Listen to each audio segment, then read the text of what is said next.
ഭാഗത്ത് തങ്ങളെല്ലാം തെക്കെടുത്ത് കിടക്കലുണ്ടെങ്കിൽ മണ്ണ് വകയിൽ എല്ലാ കാര്യവും പൂർത്തിയാവും.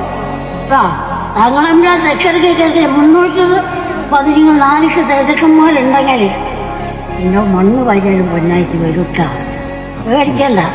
പര്യടനത്തിനിടെ ആ വീട്ടിലേക്ക് കയറിയെത്തിയപ്പോൾ 86-കാരിയായ ചിന്നമ്മയുടെ മുഖത്ത് നിറഞ്ഞിരുന്നത് ഒരമ്മയുടെ സ്നേഹവും ആത്മാർത്ഥതയും മാത്രമായിരുന്നു. കാഴ്ച മങ്ങിയിരുന്നുവെങ്കിലും ഹൃദയത്തിന്റെ വെളിച്ചം മങ്ങിയിരുന്നില്ല.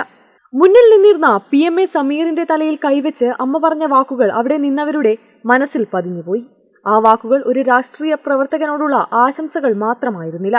മലപ്പുറത്തിന്റെ സംസ്കാരവും മതസൗഹാർദ്ദവും മനുഷ്യസ്നേഹവും ഒറ്റ നിമിഷത്തിൽ ചേർന്ന അനുഭവമായിരുന്നു അത്. പലരും അതിനെ ഒരു അമ്മയുടെ അനുഗ്രഹമായി കണ്ടു. ചിലർ അതിനെ മലപ്പുറത്തിന്റെ ആത്മാവായി വിശേഷിപ്പിച്ചു. ദിവസങ്ങൾ കടന്നുപോയി. തിരഞ്ഞെടുപ്പ് ഫലം പുറത്തുവന്നു. ചരിത്രം തിരുത്തിക്കുറിച്ച 63,387 വോട്ടുകളുടെ റെക്കോർഡ് ഭൂരിപക്ഷത്തോടെ സമീർ വിജയിച്ചു. വിജയാഘോഷങ്ങളുടെ തിരക്കിനിടയിലും അദ്ദേഹത്തിന്റെ മനസ്സിൽ മറക്കാനാവാത്ത ഒരു മുഖമുണ്ടായിരുന്നു, ചിന്നമ്മയുടേത്. ഇന്നലെ ഉച്ചയ്ക്ക് ശേഷം 3 മണിയോടെ വീണ്ടും അതേ വീട്ടുമുറ്റത്തേക്ക് സമീർ എത്തി. ഈ തവണ വിജയത്തിന്റെ മധുരവുമായി, കയ്യിൽ ചെറിയൊരു സമ്മാനവുമായി, ഹൃദയത്തിൽ വലിയൊരു നന്ദിയുമായി.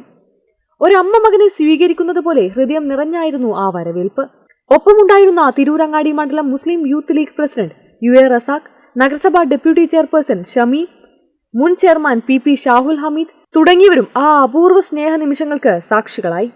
എല്ലാത്തിനെയും മതത്തിന്റെ പേരിൽ വേർതിരിക്കാൻ ശ്രമിക്കുന്ന കാലത്ത് മനുഷ്യബന്ധങ്ങളാണ് ഏറ്റവും വലിയ ശക്തിയെന്ന് ഓർമ്മിപ്പിച്ച ഒരു കാഴ്ചയായിരുന്നു ചെറമംഗലത്ത് കണ്ടത്.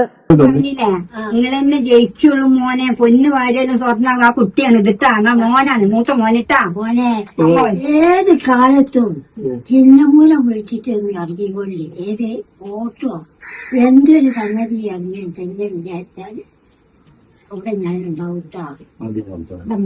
ശബരിമല അയ്യപ്പന്റെയും മമ്പുറം തങ്ങളുടെയും പേരിൽ ഒരമ്മ നൽകിയ അനുഗ്രഹം കേരളത്തിന്റെ മതസൗഹാർദ്ദ പാരമ്പര്യത്തിന്റെ ജീവനുള്ള നേർക്കാഴ്ചയായി മാറുകയായിരുന്നു.